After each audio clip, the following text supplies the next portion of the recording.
This industry doesn't survive unless we look after younger generations coming through and being supported and being invited and being involved.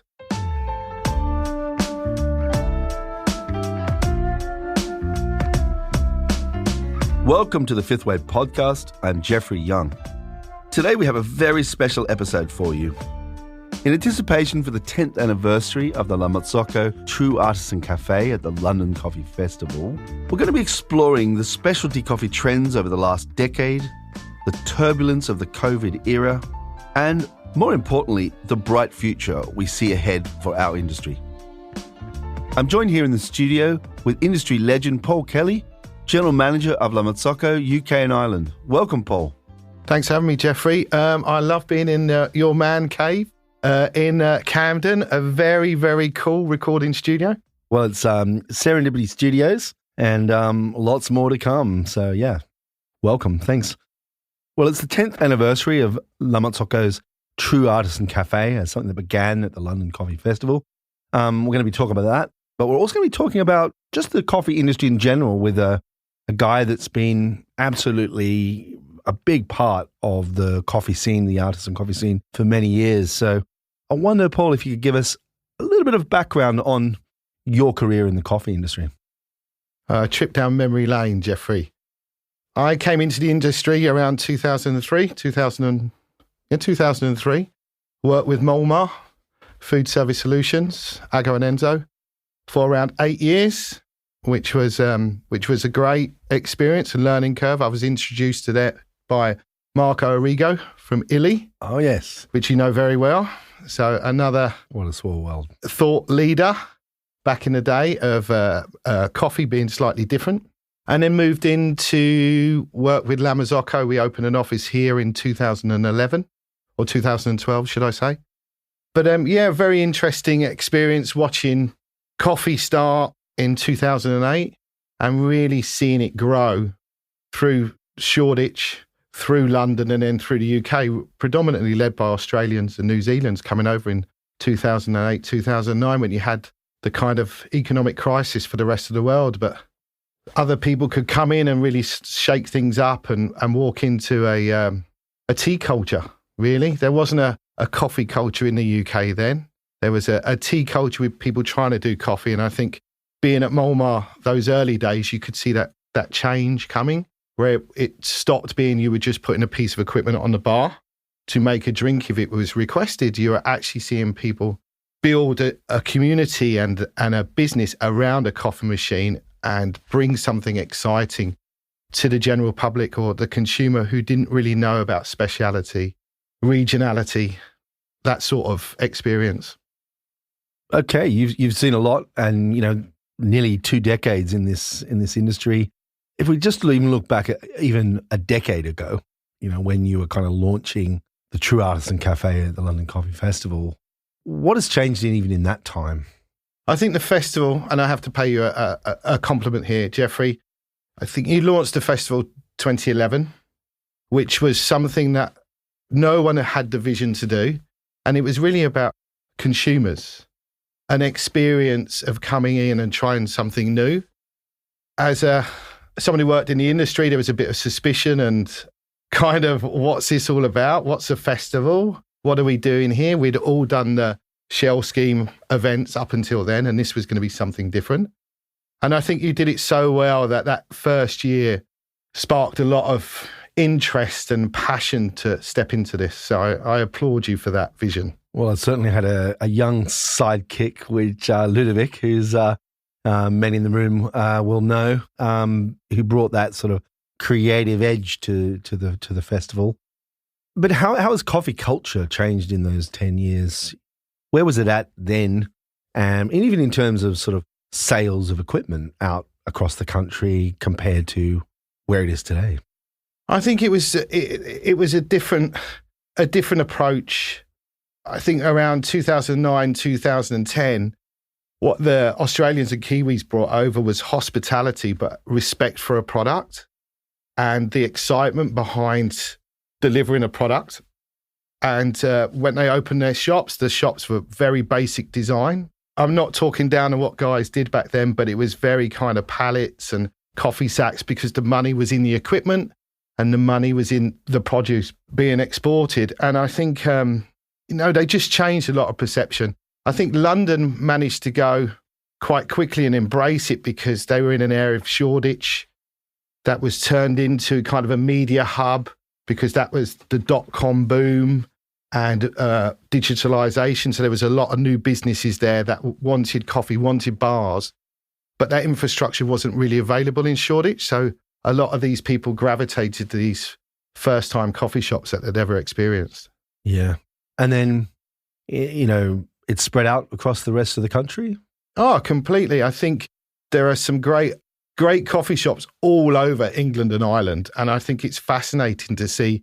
Again, we'll talk about COVID at some point, but the re-energy and the opportunity that's come out of a terrible event that's happened globally, but you're seeing people take risks again.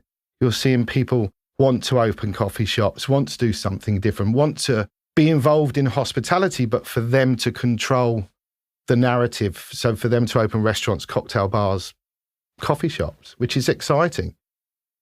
The True Artisan Café, which La Marzocco launched at the first ever London Coffee Festival, it's become world renowned, really. I think it's set a model of, excitement and experience at other events. And I think it's had a huge impact. I wonder if you could describe the True Artisan Café. What experience are you trying to deliver there? And what actually happens? I think it was really interesting, again, talking about Ludwig, your partner in the festival, and Roslyn, someone who's worked for you for a number of years. Chris being the marketing director of La Marzocco, experienced the first festival that took place in 2011. And we were really trying to work out what we could do to flip from just having roasters on the stand, but actually bringing that cafe experience in and really showcasing lots of different aspects of a True Artisan Cafe, like be signature drinks, cocktails, some food, and giving the smaller roasters, because it started with roasters first, a platform for them to showcase their businesses. And then we would be able to showcase what we do because they're our partners. And that was very important to us.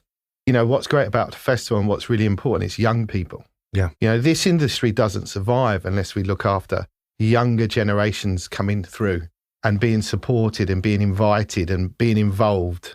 And I think one of the goals from La Marzocco is to bring young people through. And I think it's very important. Young baristas will become young roasters, young coffee shop owners. And I think we need to take the time, as we were discussing earlier, about giving people advice or mentoring them. I think it's important for people to, take the time to involve the younger generation in what we do and answer questions they have and support them where we can, because that's what keeps this industry alive is that being inclusive, not exclusive, and letting people come through.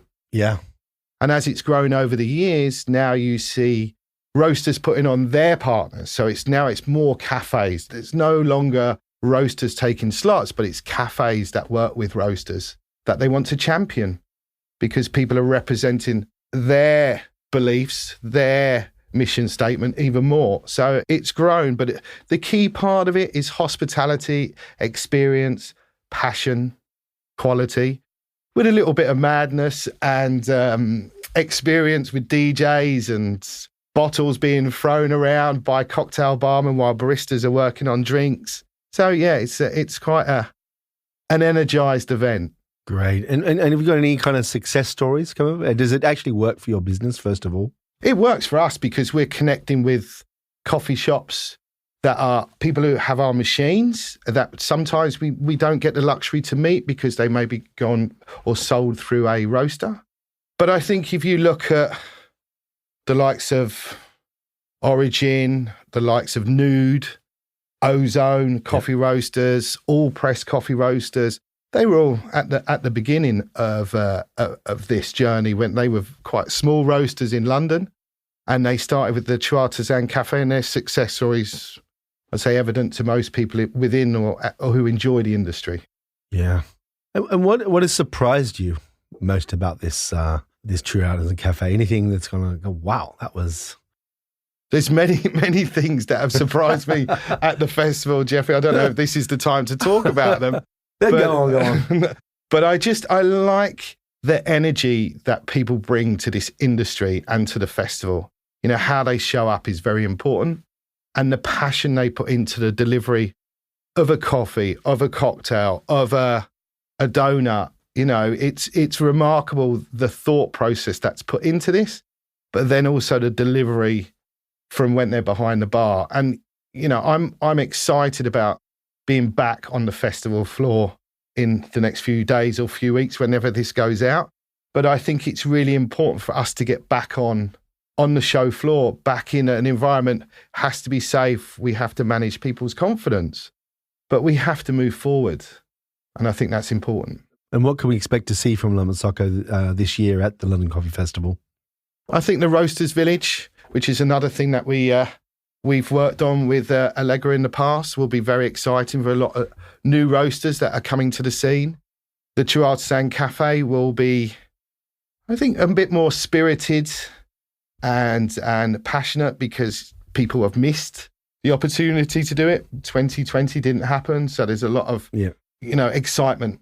More spirited, no pun intended. I would say more spirited. You know the stand better than anyone, Jeff. Sure, Al just saw the head perk up of our Chris, our sound guy in there. He likes a good spirited event. Fantastic. We're looking forward to that. Now, the home market as well has been a really big focus of the coffee industry of late, especially during lockdown. And no doubt there's been some good results from the Linear Mini and how that's, managed to play a role in the growth of the home coffee market. I think we were very blessed as a manufacturer to have the Linear Mini during lockdown. I think we see it as something we're very passionate about, and the home market is growing and growing and growing, as you've just said. We watched our business shifts in terms of the machines that were going out the door, from commercial machines with home machines sitting next to them, to then more home machines with very few commercial machines going out during the darkest days of COVID. But what's interesting, I think, about the home market is it drives the cafe industry. It drives the commercial industry. It drives coffee knowledge, first and foremost. So people who start to invest in home equipment start to invest in knowledge and looking for different coffees, different countries, different suppliers, different roasters. And I think that's good for the industry because it brings education in. Education is key to growing industry. And we're going to see lots of linear machines at the festival? Yes. Yeah, I think we have a few. Now, a man with a lot of experience in the coffee industry, you've seen lots of great coffee shops. What piece of advice would you give to a coffee shop operator that was sort of starting now, and what should they look out for? What are the keys to success? Interesting question. I think now you see people contacting us that are slightly different to people that were contacting us pre-COVID.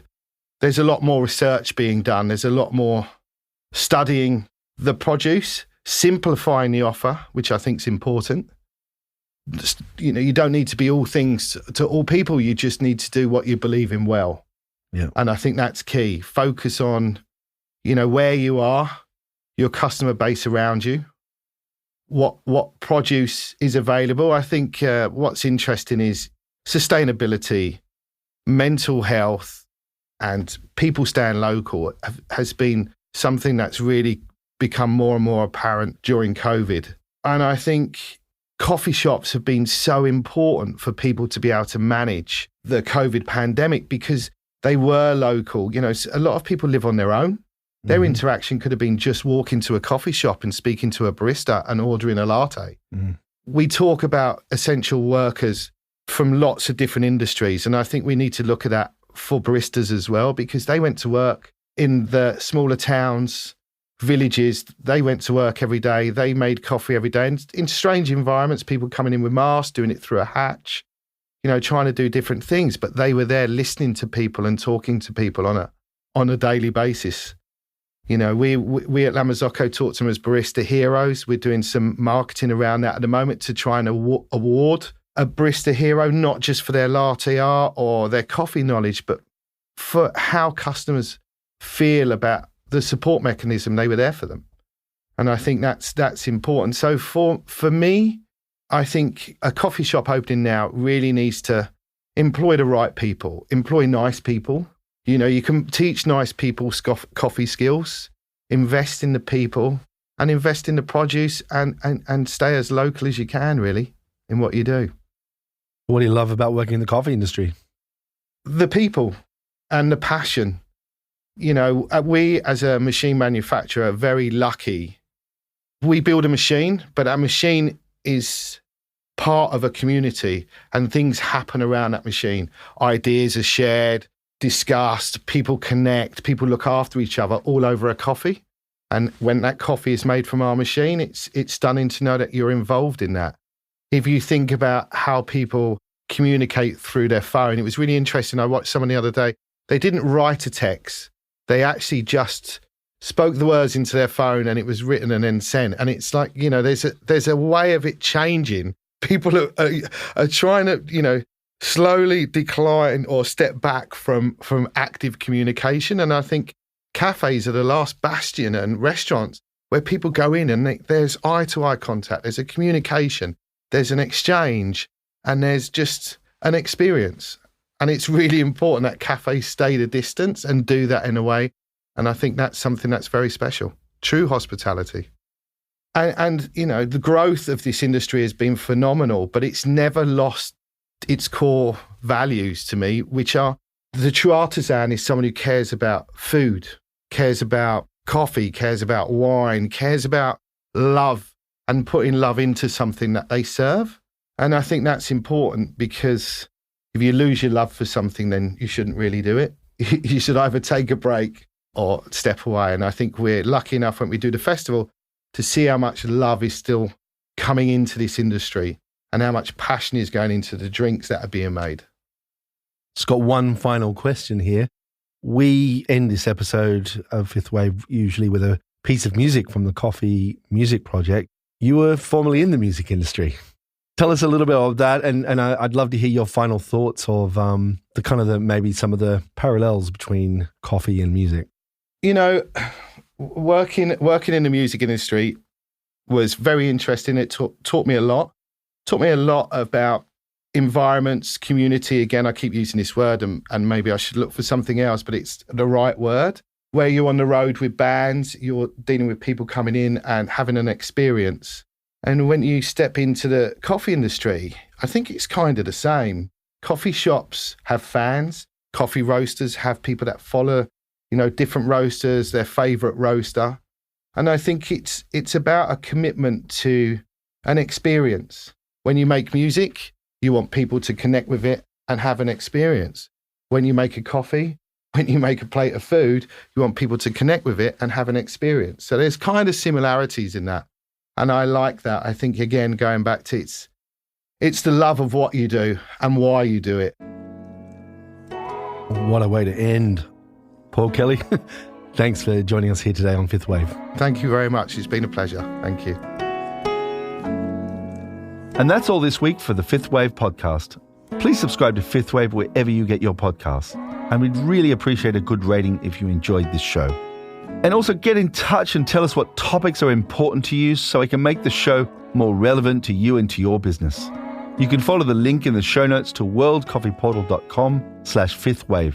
This episode was recorded in the one and only Serendipity Studios in glorious Camden, North London. It was produced by myself, Jeffrey Young, the World Coffee Portal team, James Harper of Filter Productions, and sound engineering by Chris Bristow. And today, we'll leave you with a track from London-based artist Bobby Harvey, winner of the Coffee Music Project 2021 Summer Edition, and the track is called Send Me.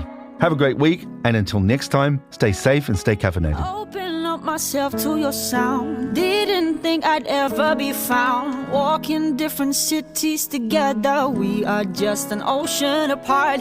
You grow closer, tell me you're nervous, knowing we are fresh off the surface. But I can honestly say that I am the same. Got me like butter on a summer's day. Blessings in the skies. As I close my eyes, I feel you. I feel you. I let my body feel the strain. I keep counting days till I feel you. So I whisper to the wind, can you carry all my kisses? Sending through the wind, I wanna make sure that you don't miss him. Cause my heart forbid that they would get to anyone else's lips but his. Can you promise me this? Oh, can you just send me, send me, send me? Can you just send me, just send me, send me, send me? Can you just playing over songs in my head? Reminding me of what I missed. Romancing along to the music, wishing I was with you instead. Even if we don't go very far, even if I'm not inside your heart. As much as I like to think, would you still buy me a drink?